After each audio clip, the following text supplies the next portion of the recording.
iaitu kita jawab tu kita kata neraka. Misal kata kita sebut istilah neraka, makan darah ikan neraka. Ini satu kaedah jawapan yang tidak tepat. Kawan-kawan, kita kata haram dulu, benda tu haram. Jangan kata masuk neraka tu. Jangan menerakakan terus orang. Masuk neraka tak masuk neraka, Allah Ta'ala punya kerja.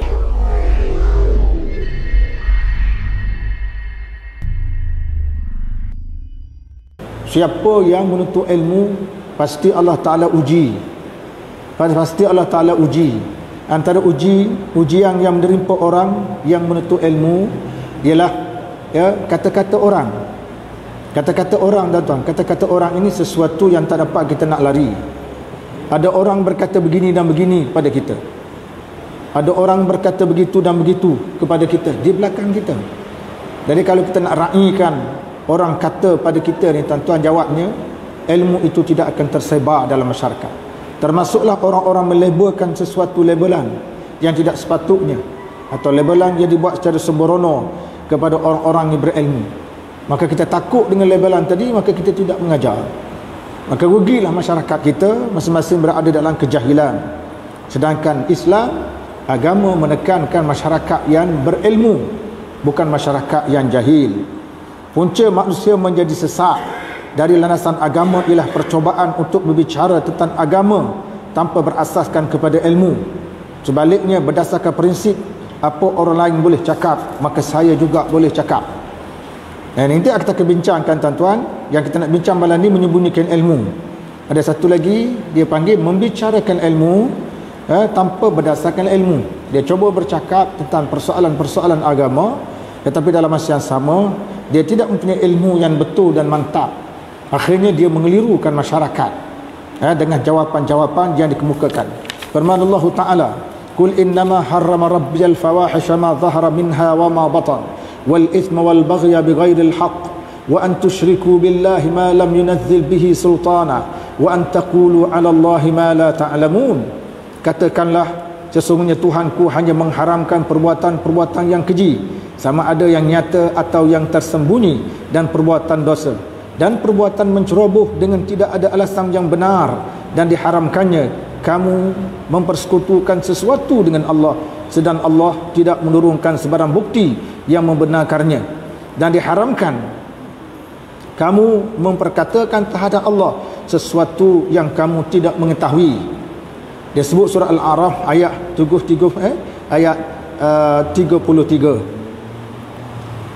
Punca orang berbicara tentang agama Allah tanpa ilmu ialah sikap setengah ulama dan ahli ilmu yang menyembunyikan ilmu. Itu puncanya, tuan-tuan. Jadi apabila ulama tidak memainkan peranan menyebarkan ilmu yang betul, maka akan muncul dalam masyarakat ini orang-orang yang menyamar sebagai ahli ilmu, sedangkan mereka ini tidak matang dalam penguasaan ilmu.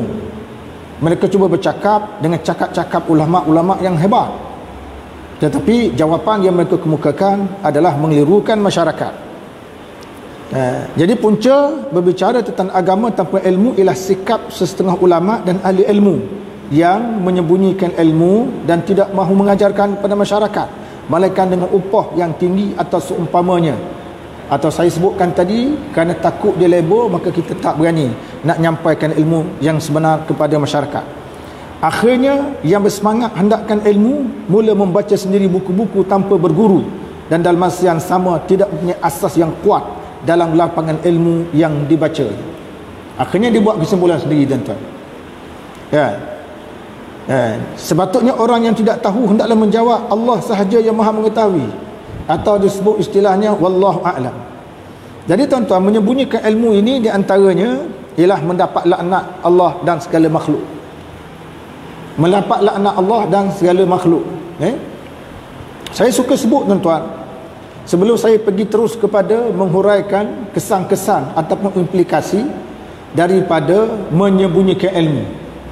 Jadi saya sebut tadi, salah satu daripada implikasi buruk kerana ulama menyembunyikan ilmu ialah munculnya orang-orang yang mendakwa menjadi ahli ilmu, tetapi hakikat yang sebenarnya dia bukan ahli ilmu dalam arti kata sebenar. Banyak masyarakat, isu-isu berlaku dalam masyarakat kita akhir ini, tuan-tuan, yang kita melihat cara-cara jawapan yang dikemukakan tadi adalah kurang tepat. Isu-isu misal kata tuan-tuan, isu ikan, isu membabitkan darah ikan misal kata, untuk tuan-tuan nak mendapatkan jawapan tentang ikan yang dibakar sekali ngeperut, tanpa dibuang perut, ikan-ikan dikatakan dibuat keropok dan sebagainya. Suka saya sebut tuan-tuan, pembuatan keropok tak ada pun saya tengok orang buat keropok ini dia akan proses ikan tu sekali ngeperut, sekali ngedarah, tidak pernah saya lihat. Melainkan ikan itu akan dipotong bahagian atas, dia kepotong bahagian bawah, dia akan belah perut dan dia ambil daging ikan sahaja dan diproses. Itu je.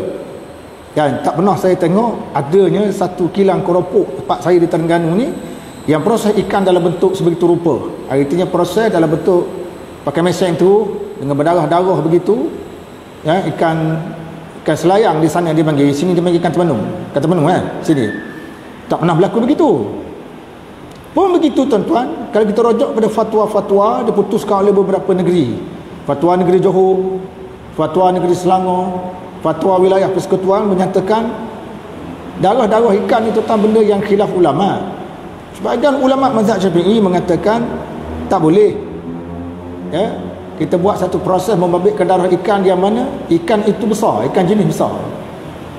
Tapi kalau ikan itu jenis kecil, kalau kita proses sekali, kita bakar dengan ikan sekali dan macam di Mesir tuan-tuan, mereka bakar ikan tu sekali ngeperut. Kita beli ikan RM2, dia akan bagi beberapa keping roti, kita makan roti sekali dengan ikan. Jadi bila saya makan tadi, kita akan buang perut ikan tu. Ikan sudah dimasak.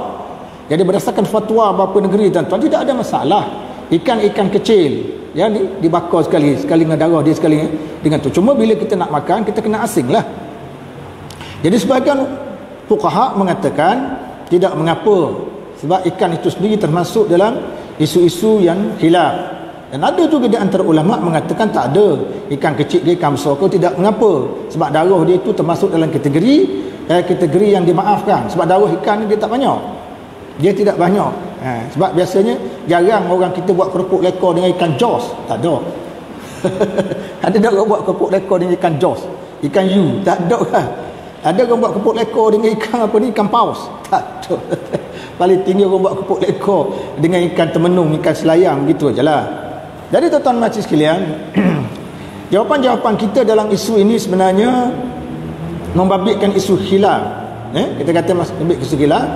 Kalaupun kita nak memakai pandangan bahagian ulama yang kata haram, kerana merujuk kepada ikan besar, kita boleh pilih aja pendapat tu, tidak ada masalah. Tetapi bila kita kaitkan satu benda lain, iaitu kita jawab tu, kita kata neraka, misal kata kita sebut istilah neraka, makan darah ikan ni neraka, ini satu kaedah jawapan yang tidak tepat. Kawan-kawan, kita kata haram dulu, benda tu haram. Jangan kata masuk neraka tu. Jangan menerakakan terus orang. Masuk neraka tak masuk neraka, Allah Ta'ala punya kerja. Kecuali kalau tuan-tuan kait dengan perbuatan.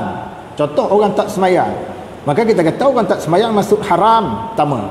Yang kedua, tak semayang boleh menyebabkan orang itu masuk neraka, boleh menyebabkan orang itu masuk neraka. Pasal apa pula jadi macam tu? Kerana dalam Quran menyebut ma salakakum fi saqar qalu lam nakum minal musallin. Apa pasal kamu semua masuk neraka? Mereka berkata kerana kami dunia dahulu tidak menunaikan solat. Jadi ada alasan dia. Selagi belum jelas tentang perkara itu, kita tak boleh sebut neraka tak neraka tuan-tuan. Apalagi orang yang melakukan dosa besar ni, Al-Imam Nawawi menyebut dalam syarah Sahih Muslim, insya'a azaba wa insya'a ghafara. Kiranya Allah Ta'ala kehendaki terhadap orang itu, Allah Ta'ala boleh ampun dosanya, dan kiranya Allah Ta'ala kehendaki, maka Allah Ta'ala azab dia. Boleh rujuk dalam bab akidah oleh Imam An-Nawawi dalam syarah Sahih Muslim.